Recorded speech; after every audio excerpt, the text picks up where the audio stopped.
Topic है बेटा, topic का नाम है unit number chemical bonding molecular structure पढ़ रहे हैं हम, ठीक है बेटा बच्चों। और यूनिट है वो आपकी 4th। 2 वर्ड लिखे मैंने। पहला वर्ड लिखा है डाइपोल, फिर लिखा बेटा मोमेंट, और ये यू को ना स्मॉल यू लिखा हुआ है, म्यू बोलते हैं। मैथ वाला सिंबल सुना ही होगा आप सबने। डाइपोल मतलब डाई मतलब बेटा क्या होता है? दो होता है ना, मतलब मैं हिंदी में लिखूँ तो 2। और पोल का मतलब क्या है बेटा? 2 चार्ज। कौन से 2 चार्ज? एक पॉजिटिव एक नेगेटिव, यानी 2 चार्ज की बात करनी है, पॉजिटिव और नेगेटिव। मूवमेंट मतलब बेटा मूव करना, चलना, ऐसा।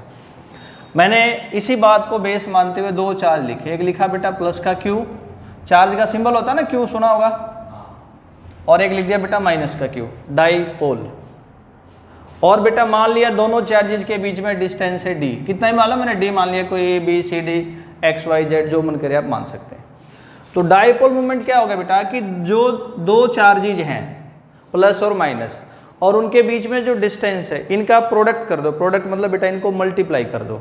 चार्ज और उनके बीच में जो डिस्टेंस है उसको जो मल्टीप्लाई कर देंगे, जो वैल्यू आ जाएगी उसका नाम क्या होगा? Dipole moment. तो ऐसा बोल देंगे इसको, ऐसे फॉर्मूले से लिखना है तो बेटा चार्ज को मल्टीप्लाई कर दो और उनके बीच का जो डिस्टेंस है उससे उसको मल्टीप्लाई कर दो। और अगर डिफाइन करना बेटा डाइपोल मोमेंट को तो क्या है? It is product of charges and the distance between them. Product मतलब चार्जेज और डिस्टेंस को मल्टीप्लाई करके जो वैल्यू आती है उसका नाम होता है डाइपोल मोमेंट। चार्जेज के बीच में लेना है।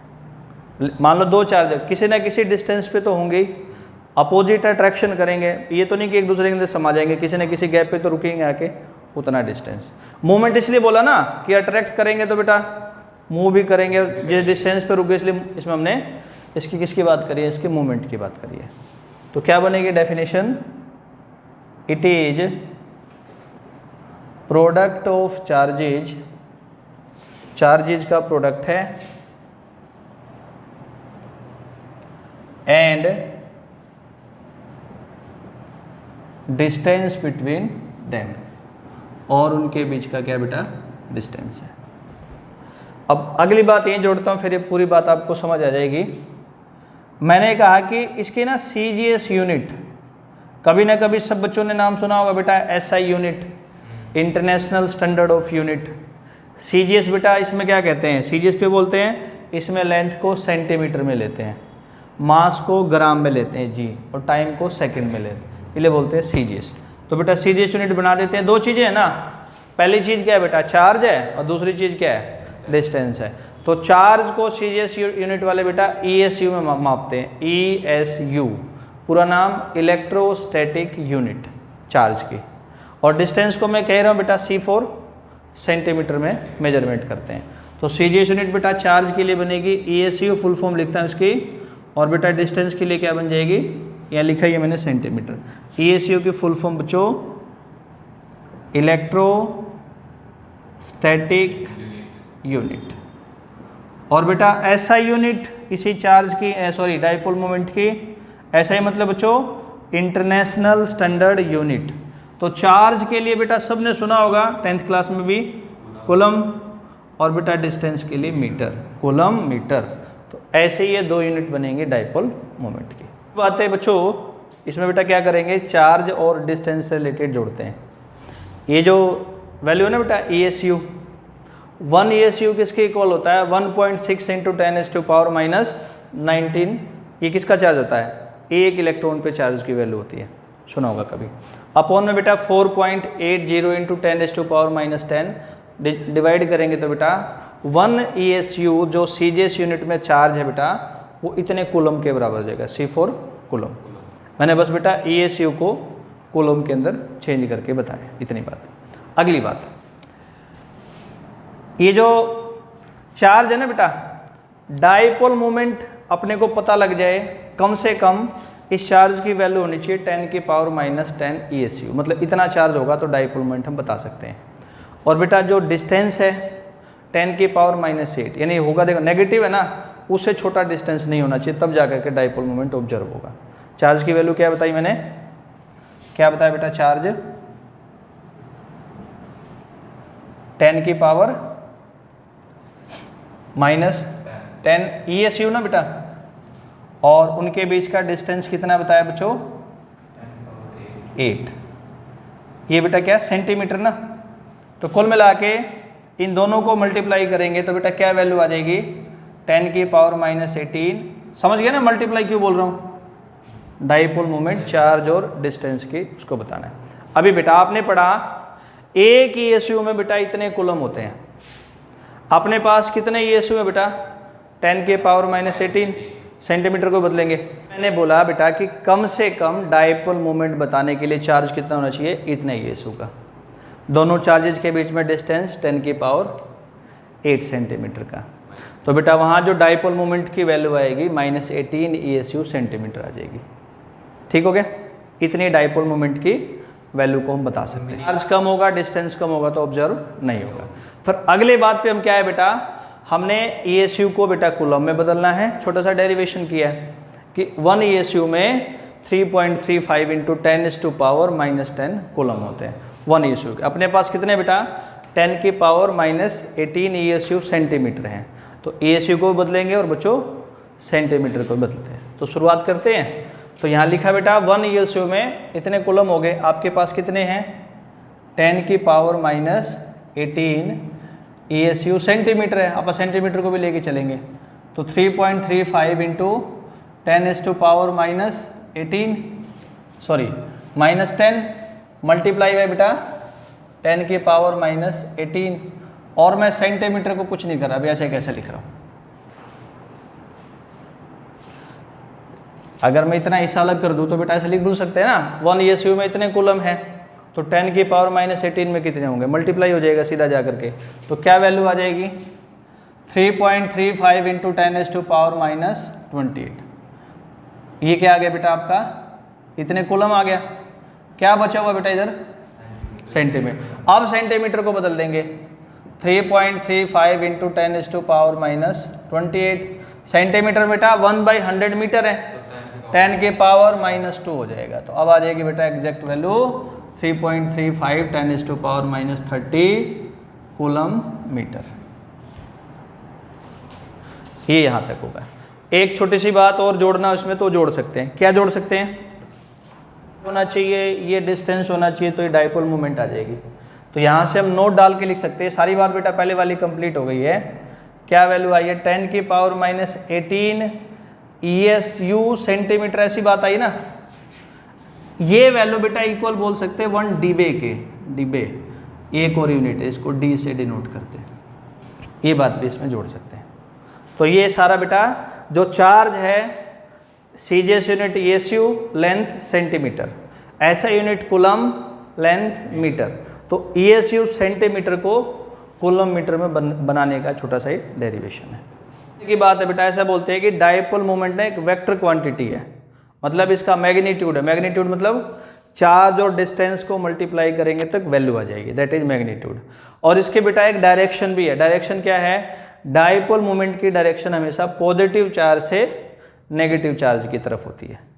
और मैग्नीट्यूड जैसा मैंने क्लियर किया, एक चार्ज है बेटा प्लस का 4, दूसरा है माइनस का 4।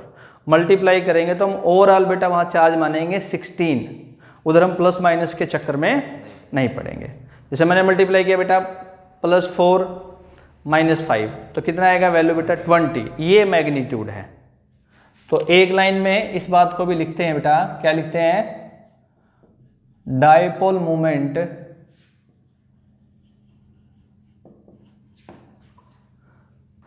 Is a vector quantity.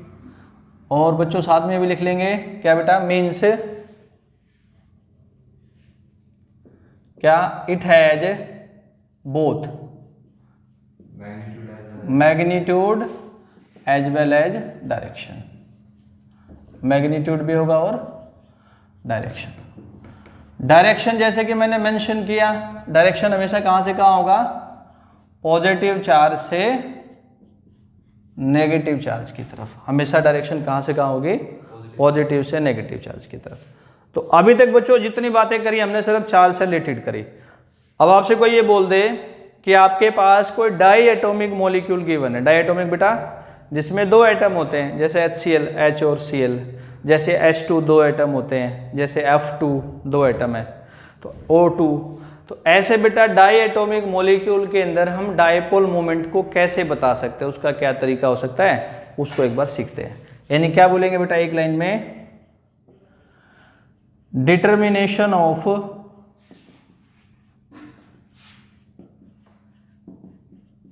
Dipole moment of किसका,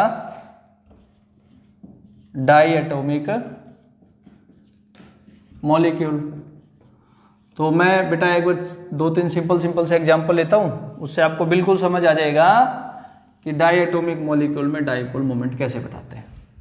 सबसे सिंपल देखिए बेटा, मैंने लिखा हाइड्रोजन क्लोरीन, हो गए। इलेक्ट्रोनेगेटिविटी के हिसाब से बेटा क्लोरीन इलेक्ट्रॉन को खींचता है, तो इस पे नेगेटिव आ गया, इस पे आ गया बेटा पॉजिटिव। तो डायपोल मोमेंट कैसे बताएंगे बेटा, जो हाइड्रोजन पे पॉजिटिव चार्ज है, जो क्लोरीन पे नेगेटिव चार्ज है, इनके बीच में जो डिस्टेंस है। अगर बेटा मान लो इनके अलावा मैंने कोई और दूसरा एग्जाम्पल ले लिया, उसमें मान लो बेटा इस पे प्लस का 2 चार्ज आ गया, इस पे बेटा क्या आ गया, माइनस का 2 चार्ज आ गया। तो मैं क्या करूँगा बेटा, यहाँ +1 की जगह +-2 को क्या करूँगा, मल्टीप्लाई करूँगा। तो मैंने बोला ना मैग्नीट्यूड देखना बेटा, तो 1 और 1 मल्टीप्लाई होगा तो चार्ज का तो मैग्नीट्यूड 1 ही आएगा। यहाँ क्या आएगा बेटा, चार्ज का मैग्नीट्यूड ज़्यादा आएगा। तो बोल सकते हैं बेटा डाई एटॉमिक मॉलिक्यूल में अगर चार्ज ज़्यादा होगा तो डायपोल मोमेंट ज़्यादा आएगी। और चार्ज ज़्यादा कब होता है, जब इलेक्ट्रोनेगेटिविटी एटम की ज़्यादा होगी। भाई मान लो बेटा कोई एक बार इलेक्ट्रॉन खींचेगा तो एक बार चार्ज आएगा, कोई 2 बार खींचेगा तो चार्ज होगा ना ज़्यादा 2 बार, कोई 3 बार खींचेगा तो चार्ज क्या आएगा, 3 बार आएगा। तो डाई एटॉमिक में बेटा सीधे सीधे बोल सकते हैं कि जितना ज़्यादा चार्ज होगा, या बेटा टेक्निकल भाषा में डायपोल मोमेंट ज़्यादा कब होगी, जब उसमें जुड़ा हुआ जो एटम है डाई एटॉमिक में बेटा उसकी इलेक्ट्रोनेगेटिविटी, उसके इलेक्ट्रॉन खींचने की पावर ज़्यादा होगी, तो बच्चों क्या आएगा, डायपोल मोमेंट ज़्यादा आएगा। इसमें कोई कंफ्यूजन, कोई डाउट तो नहीं। इसको बेटा और क्लियर करने के लिए मैं एक एग्जांपल भी लिख देता हूँ। मैंने लिखा डाई एटॉमिक मॉलिक्यूल HF, अगला लिखा बेटा HCl, उससे अगला लिखा बेटा HBr, उससे अगला लिखा बेटा HI। ठीक है, हाइड्रोजन तो सब में सेम है ना, हाइड्रोजन की जितनी इलेक्ट्रोनेगेटिविटी बेटा पहले में उतनी बाकी तीनों में भी होगी, उसका तो कोई काम नहीं। बच गया क्या बेटा, fluorine, chlorine, bromine, iodine. 10th class तक सबने पढ़ा होगा बेटा fluorine, chlorine, bromine, iodine. Group 17 fluorine, chlorine, bromine, iodine. Down the group आने पर साइज इंक्रीज होता है, ऐसा भी कभी सुना होगा। तो बेटा साइज बड़ा किसका हो गया, आयोडीन का हो गया, इलेक्ट्रोनेगेटिविटी कम हो गई, इस पर कम चार्ज आएगा। कम चार्ज आएगा तो बेटा डायपोल मोमेंट सबसे कम इसका होगा। ब्रोमीन का साइज छोटा बेटा, तो इस पे चार्ज थोड़ा सा क्या आ जाएगा, इससे उल्टा बना दिया मैंने, इस पे चार्ज क्या आ जाएगा बेटा, थोड़ा सा ज़्यादा आएगा, तो डायपोल मोमेंट ज़्यादा। क्लोरीन का साइज बेटा और छोटा है, तो इलेक्ट्रोनेगेटिविटी और ज़्यादा बेटा, चार्ज और ज़्यादा आ जाएगा, डायपोल मोमेंट क्या आ जाएगी, और ज़्यादा। और बेटा फ्लोरीन का साइज तो बिल्कुल ही छोटा है, तो बहुत ज़्यादा इलेक्ट्रोनेगेटिव है, इसलिए इसकी डायपोल मोमेंट बेटा सबसे ज़्यादा। तो क्या बोल देंगे बेटा कि जैसे जैसे ऐसे चलते हुए डायपोल मोमेंट क्या हुई बेटा, डिक्रीज हुई। क्या हुई इन मॉलिक्यूल्स की, डायपोल मोमेंट डिक्रीज हुई, क्योंकि बेटा फ्लोरीन से आयोडीन तक इलेक्ट्रोनेगेटिविटी डिक्रीज होती है। हाइड्रोजन के लिए तो क्या है, सेम है, dipole moment decreases due to decrease in electronegativity, क्योंकि इलेक्ट्रोनेगेटिविटी क्या होती है, डिक्रीज होती है साइज बढ़ने के साथ साथ। कहाँ से कहाँ बच्चों, फ्रॉम फ्लोरीन टू आयोडीन। तो कहीं भी बेटा डाई एटॉमिक मॉलिक्यूल के अंदर डायपोल मोमेंट को ऐसे हम चेक करते हैं। अगली बात है, कोई ज़रूरी नहीं कि हर बार मॉलिक्यूल में 2 ही एटम होंगे। एटम तो बेटा 2 से ज़्यादा भी हो सकते हैं ना, जैसे मैंने कहा NH3 4 एटम हो गए, CO2 बेटा 3 एटम हो गए। तो जिनमें 2 से ज़्यादा एटम होंगे उनको बोल देंगे पॉली एटॉमिक मॉलिक्यूल। तो बेटा ऐसे मॉलिक्यूल्स के अंदर डायपोल मोमेंट को फिर किस तरीके से बताया जाएगा, जिनमें एटम 2 से ज़्यादा होंगे। क्या तरीका है, तो इसको भी देखते हैं। इन पॉली एटॉमिक मॉलिक्यूल्स,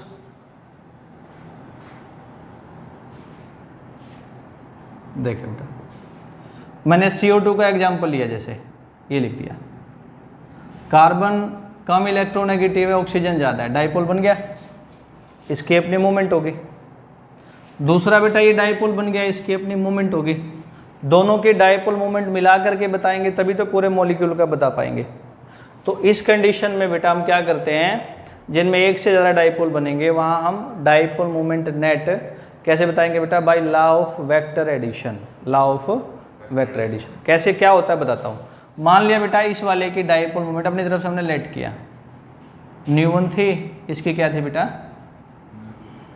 और ये मान लो बेटा एक दूसरे के साथ दोनों डाइपोल किसी एंगल कितने पे थे, थीटा पे। तो इस बात को लिख के कैसे बताएंगे बताता हूँ अभी आपको।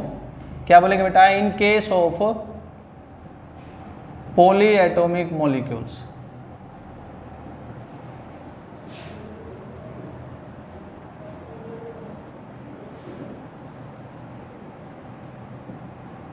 नेट डाइपोल मोमेंट इज कैसे बताया जाता है बेटा, by law of vector addition.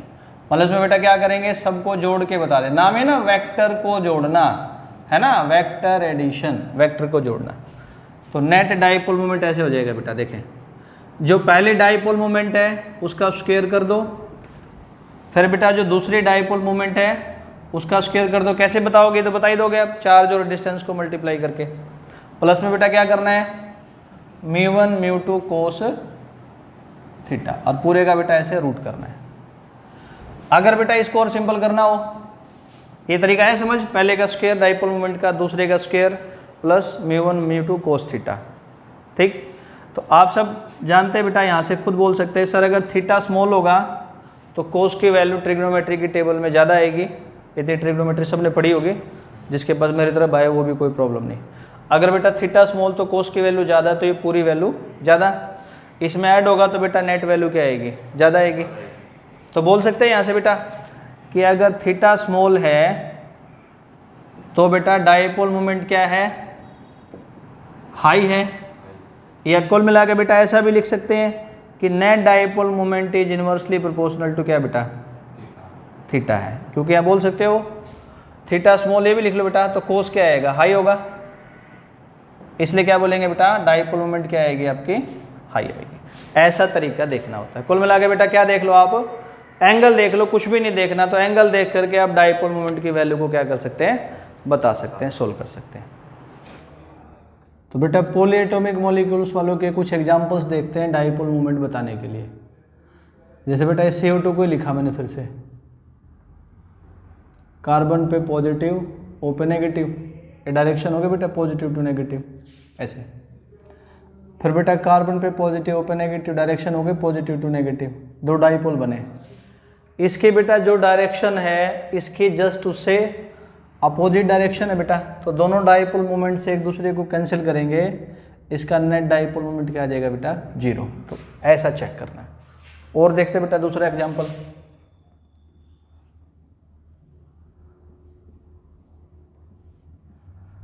CH4, carbon और हाइड्रोजन में से बेटा कार्बन की इलेक्ट्रोनेगेटिविटी ज़्यादा है, कार्बन पे नेगेटिव, हाइड्रोजन पे पॉजिटिव। डाइपोल मोमेंट के डायरेक्शन हो गए बेटा ऊपर से नीचे की तरफ। आगे कार्बन पे नेगेटिव, हाइड्रोजन पे पॉजिटिव, डायरेक्शन बेटा नीचे से ऊपर, जितना नीचे उतना ऊपर, आपस में एक दूसरे को कैंसिल करेंगे। सेम बेटा इस कार्बन पे नेगेटिव, H पे पॉजिटिव, जितना नीचे उतना ऊपर, ये भी आपस में कैंसिल कर देंगे। समझ, कई बच्चे कहेंगे सर यहाँ कैंसिल तो हो गया था, यहाँ क्यों आया। मैंने क्या बोला बेटा, एक दूसरे के रिस्पेक्ट में देखना ना, ये कितने एंगल पे हैं, ये कितने कैसे जुड़े, तो इसके साथ भी कंपैरिजन है, इसके साथ भी कंपैरिजन है। सेम बेटा कार्बन पे पॉजिटिव नेगेटिव, H पे पॉजिटिव ऊपर, ये नीचे ऊपर, ये भी क्या करेंगे बेटा, कैंसिल करेंगे, डाइपोल मोमेंट 0। और देखो एग्जाम्पल बेटा, और देखते नया, CCl4,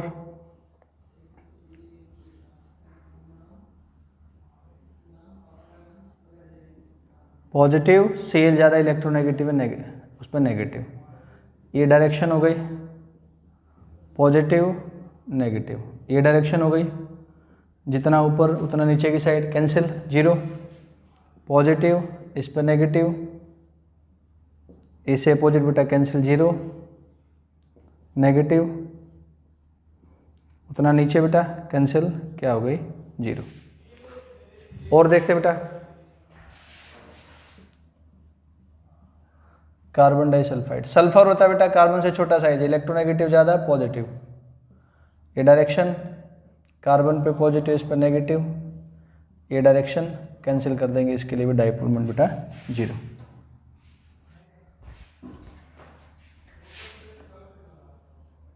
बोरोन ट्राइफ्लोराइड हो गया बेटा,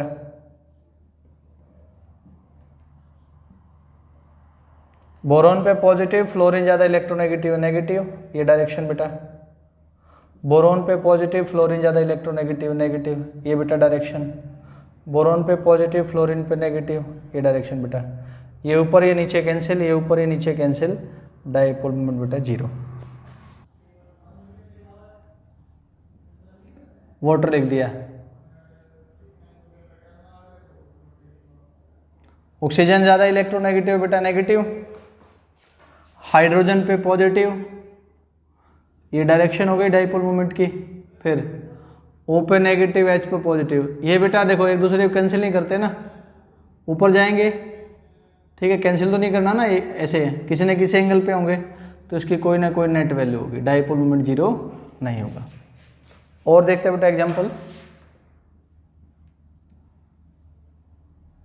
NH3, N ज़्यादा इलेक्ट्रोनेगेटिव है तो बच्चों नेगेटिव चार्ज, H पे पॉजिटिव, ये बेटा डायरेक्शन हो गई, N पे नेगेटिव, H पे पॉजिटिव, ये डायरेक्शन हो गई, N पे नेगेटिव, H पे पॉजिटिव बेटा डायरेक्शन हो गई। तो ये भी तो तीनों ऊपर है बेटा, एक दूसरे को कोई कैंसिल नहीं करता है, तो इसकी भी डाइपोल मोमेंट 0 नहीं होगी। ठीक, एक क्वेश्चन और है बेटा, मान लो ऐसा आ जाए, compare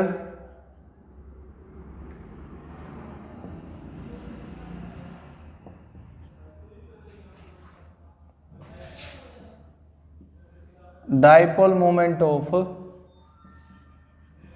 NF3 nitrogen trifluoride and NH3 ammonia. Generally बच्चों देख करके ऐसा लगेगा कि फ्लोरीन ज़्यादा इलेक्ट्रोनेगेटिव है, जो N से जुड़ा हुआ है, एज कंपेयर टू हाइड्रोजन, तो ये वाला मॉलिक्यूल जो होगा इसका डाइपोल मोमेंट ज़्यादा होगा। ठीक है, लेकिन ऐसा सोचना नहीं बेटा, स्ट्रक्चर से बताना, स्ट्रक्चर से एक्सप्लेन करना, क्योंकि ये पॉली एटॉमिक मॉलिक्यूल, इसमें एक से ज़्यादा डाइपोल बनेंगे। तो देखते बेटा, जो सोच रहे वैसा है कि कुछ अलग भी है, ये बना दिया बेटा, ऐसा इसका स्ट्रक्चर है, ये लोन पेयर है, खाली पेयर जिसने इलेक्ट्रो बॉन्ड बनाने में पार्टिसिपेट नहीं किया। सेम बेटा इधर आ जाए यहाँ पर,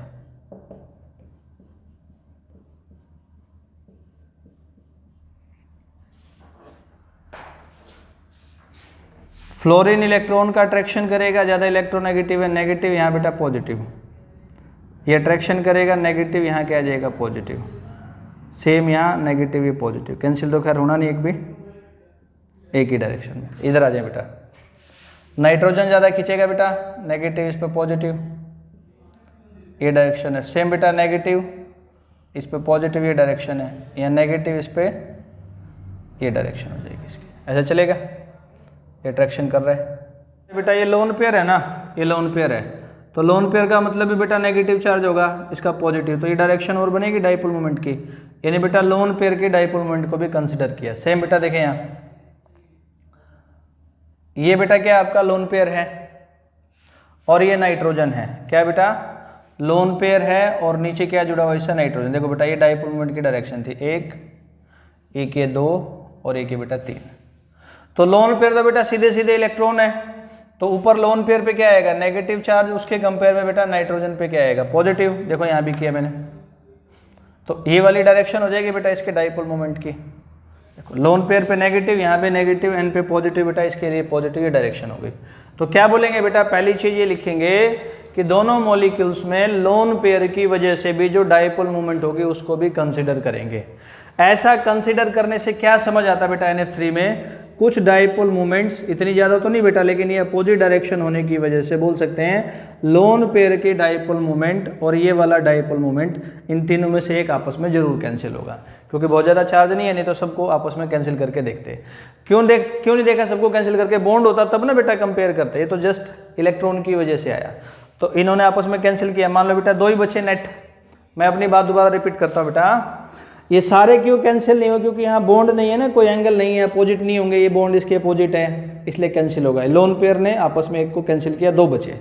यहाँ तो बेटा लोन पेयर वाला डाइपोल देखो ये सारे ऊपर है, लोन पेयर वाला भी तो ऊपर ही है, तो ऐड ही हुआ ना, 3 के साथ चौथा भी ऐड हुआ, इसलिए अनएक्सपेक्टेड बेटा अमोनिया की डाइपोल मोमेंट इससे क्या हो जाती है? ज़्यादा हो जाती है। तो लिखते हैं बेटा इस बात को, in both molecules we also consider dipole moment due to lone pair। लिखेंगे बेटा in NF3 moment of direction, moment मतलब dipole moment, direction of lone pair is opposite to direction of bond pairs, इसलिए वहां dipole moment कुछ cancel होगी एक, so there is cancellation of dipole moment. क्या होता है वहां पे? कैंसिल होता है। बट इन अमोनिया, आप देखिए बेटा यहां क्या बोल देंगे बेटा, dipole moment of lone pair is in direction of moment of dipole moment of bond pairs इनके बेटा, एंड ये जुड़ेगा बेटा, इट एड्स अप। ऐसा होने की वजह से ड्यू टू दिस, इंपॉर्टेंट है बेटा, इस क्वेश्चन को ध्यान रखना जरूर, बच्चे जनरली फ्लोरीन वाला पे टिक करते हैं इसलिए इंपॉर्टेंट है। Due to this dipole moment of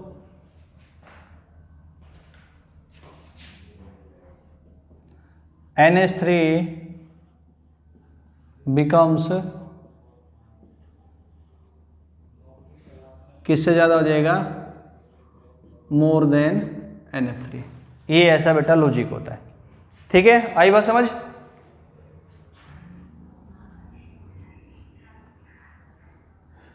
इसके बाद बच्चों आगे देखते हैं applications of dipole moment. Dipole moment की एप्लीकेशंस, इनके यूजेज कहाँ कहाँ हो सकते हैं बेटा, जो आपने पढ़ा अभी तक उसके एप्लीकेशंस बेटा।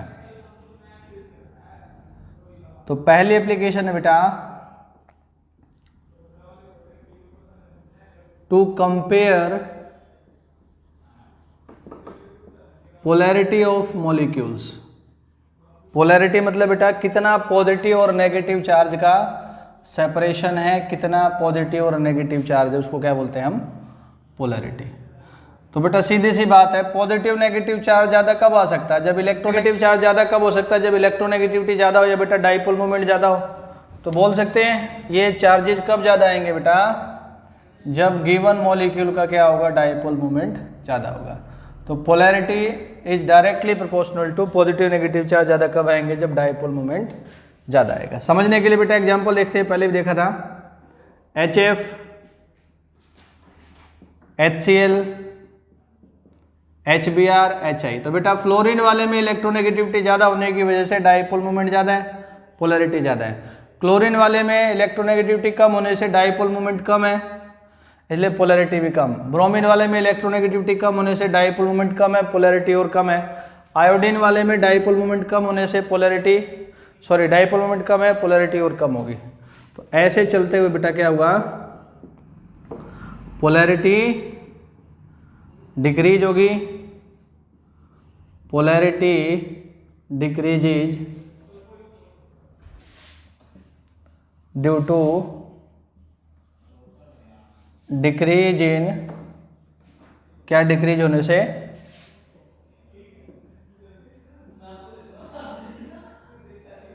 Dipole moment.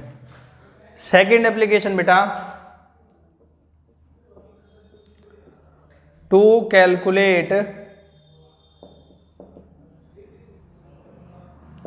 Percentage ionic character, क्या कैलकुलेट करना, percentage ionic character of a molecule या आयन, किसी भी मॉलिक्यूल या आयन के लिए क्या कैलकुलेट करना बच्चों, परसेंटेज आयनिक कैरेक्टर। तो डाइपोल मोमेंट का यूज करते हैं, इसको कैसे कैलकुलेट कर सकते हैं बच्चों, इसको एक एग्जांपल से हम समझेंगे। क्वेश्चन है calculate percentage ionic character of HCl if observe dipole moment of HCl is 1.03 dB and bond length of HCl is, bond length है बेटा नहीं, H और Cl के सेंटर के बीच का डिस्टेंस है 1.275 एंगस्ट्रॉम। तो पहले बेटा ऑब्जर्व डाइपोल मोमेंट लिख लिया, फिर बेटा जो आयन है, आयनिक कंपाउंड है, उसका आयनिक डाइपोल मोमेंट निकालना है।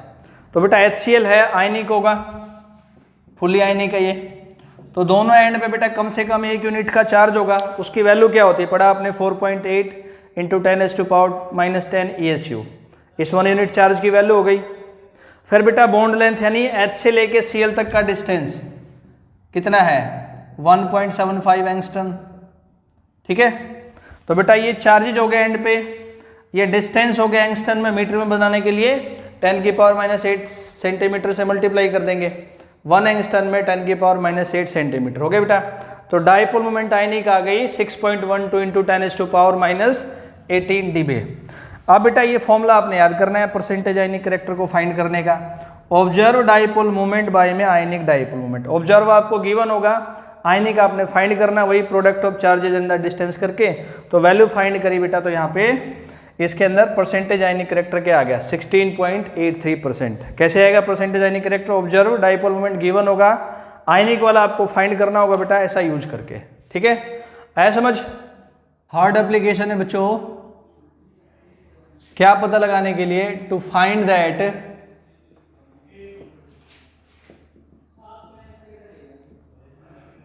गिवन मॉलिक्यूल इज, जो गिवन मॉलिक्यूल है वो बेटा सिमेट्रिकल है या नहीं है। सिमेट्रिकल मतलब जो उसको इक्वल पार्ट्स में डिवाइड कर सके, उसको बोलते हैं सिमेट्रिकल, सिमेट्रिकल और नॉट। तो बेटा इसका सीधा सा तरीका है, जिस मॉलिक्यूल की डाइपोल मोमेंट 0 है वो सिमेट्रिकल इक्वल पार्ट में डिवाइड हो जाएगा, और जिसकी डाइपोल मोमेंट 0 नहीं है, कोई ना कोई वैल्यू है, वो सिमेट्रिकल नहीं होगा, वो इक्वल पार्ट्स में डिवाइड नहीं होगा। क्या बोलेंगे बेटा, इफ डाइपोल मोमेंट इज 0, अगर डाइपोल मोमेंट क्या है, 0 है, तब क्या बेटा मॉलिक्यूल सिमेट्रिकल है, देन मॉलिक्यूल इज सिमेट्रिकल। इसका एग्जांपल पढ़ते बेटा फिर आगे बढ़ेंगे। जैसे मैंने कहा CH4 किया भी था बेटा एग्जांपल, ये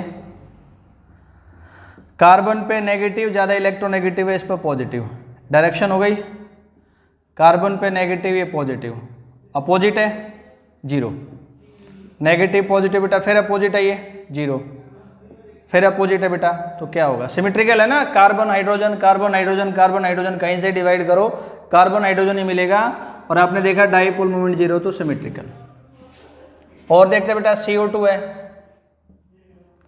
कार्बन पे बच्चों पॉजिटिव, O पे नेगेटिव, ये डायरेक्शन ही पड़ा था बेटा, पॉजिटिव नेगेटिव, डाइपोल मोमेंट 0, यानी सिमेट्रिकल कैसे बेटा, कहीं से बांटो, कार्बन ऑक्सीजन आएगा, इसलिए क्या ये सिमेट्रिकल है, डाइपोल मोमेंट 0। लेकिन मैंने क्या बोला बेटा, if molecule does not has 0 dipole moment, अगर उसकी 0 डाइपोल मोमेंट नहीं है, कोई ना कोई वैल्यू है, तब क्या होता हो, देन वो मॉलिक्यूल क्या होगा आपका, अनसिमेट्रिकल, यानी इसको इक्वल पार्ट में डिवाइड नहीं कर सकते। आप कहेंगे सर कौन सा है, बता देते बेटा आपको। जैसे कि एग्जांपल है बेटा, जो पहले पढ़ा वही लिख रहा हूँ, अमोनिया है, ये लोन पेयर है, H H H, N पे नेगेटिव H पे पॉजिटिव, डायरेक्शन बेटा डाइपोल मोमेंट की, N पे नेगेटिव H पे पॉजिटिव डायरेक्शन, N पे नेगेटिव H पे पॉजिटिव बेटा डायरेक्शन। फिर कहा था ना लोन पेयर की भी डायरेक्शन होगी बेटा, नेगेटिव H पे पॉजिटिव, नेट वैल्यू बेटा ऊपर जाएगी, डाइपोल मोमेंट जीरो नहीं। अनसिमेट्रिकल कैसे बेटा, ये N और H के अलावा बेटा क्या लोन पेयर भी तो इक्वल पार्ट नहीं होते, लोन पेयर भी आता है, इसलिए क्या बेटा अनसिमेट्रिकल है, इसका डाइपोल मोमेंट जीरो नहीं होगा। अब देखते हैं बेटा fourth application,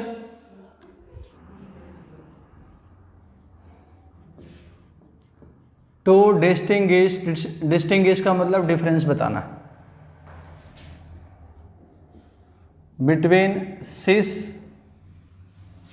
and trans isomers. Isomer बेटा 10th में सुने होंगे, दो या इससे ज़्यादा कंपाउंड्स जिनके फॉर्मूला सेम होता है, आइसो मतलब सेम, लेकिन उनकी प्रॉपर्टी, उनके स्ट्रक्चर क्या होते हैं, डिफरेंट।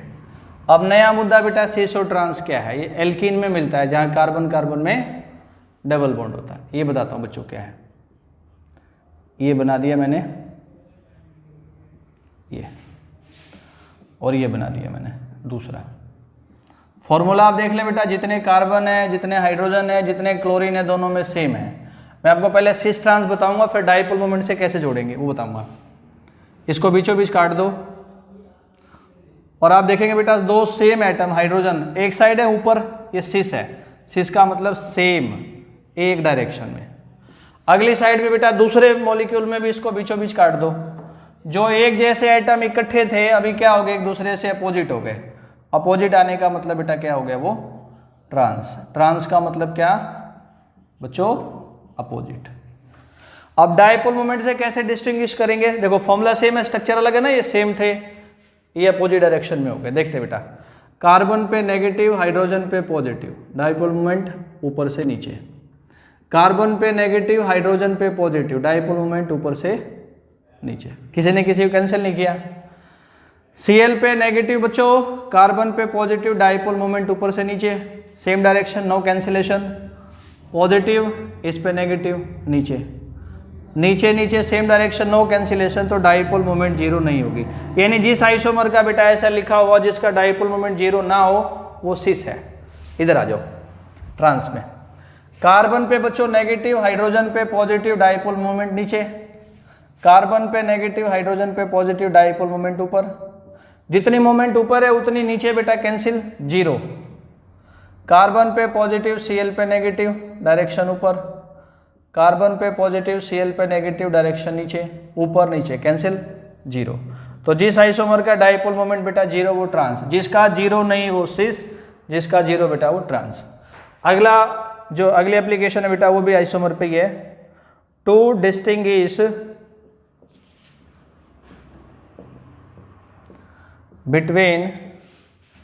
between ऑर्थो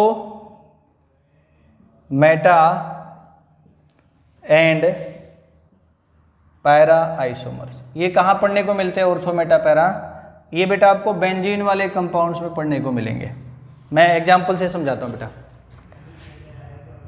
ये बेंजीन बच्चों, ये सब कार्बन है, अल्टरनेट डबल बॉन्ड की जगह रिंग लगा रखा है। ये बेटा क्लोरीन है, ये भी क्लोरीन है। इसके टॉप वाली पोजीशन के राइट या लेफ्ट में कुछ भी लगे तो बेटा पोजीशन ऑर्थो है। अगली बार बच्चों फॉर्मूला यही रहेगा, मैंने कहा ना फॉर्मूला सेम होता है, बस स्ट्रक्चर बदल जाएगा। देखो बेटा इससे नेक्स्ट लग जाए इधर या इधर तो ये पोजीशन बेटा मेटा होती है। और बच्चों अगर क्या हो बिल्कुल इधर आ जाए लास्ट में, इससे अपोजिट आ जाए बिल्कुल नीचे बेटा तो पैरा है, इससे नेक्स्ट पैरा। डाइपोल मोमेंट कैसे डिस्टिंग्विश करेगा, देखो बेटा डाइपोल डाइपोल, इधर इधर कोई कैंसिलेशन नहीं, ये थीटा बेटा। डाइपोल